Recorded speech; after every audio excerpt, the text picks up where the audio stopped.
তো hi guys বন্ধুরা, বিমণ্ডলে আপনাদের সবাইকে স্বাগত। দেখুন আরেকটি নতুন ব্লগ দিতে আমি চলে এসেছি।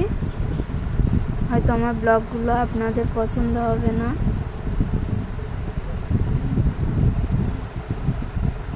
দেখুন আমি এখানে আজ অনেকদিন বাদে, যেহেতু বৃষ্টি কমে রোদ উঠেছে, তাই আমি অনেকগুলো জামা কেচে দিয়েছিলাম বড়মশাইয়ের, সেগুলো তুলে এনে পাট করে রাখছি আলনাতে।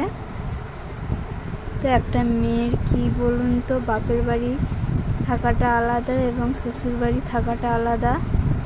বাপের বাড়ি থাকলে রাজরানীর মতো শুয়ে বসে খাওয়া দাওয়া করে শুয়ে বসে থাকা, আর শ্বশুর বাড়ি এলে তার নিজের গোছানো, স্বামী গোছানো, তার পুরো সংসারটা তার ঘাড়েই চলে আসে।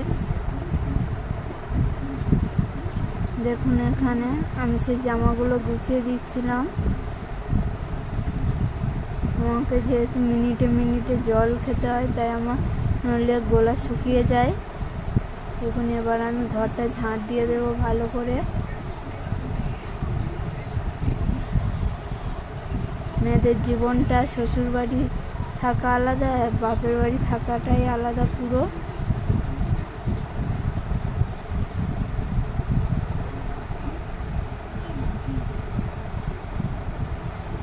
অনেক কথা হলো, ভালো লাগলে ভিডিওটাতে লাইক দেবেন।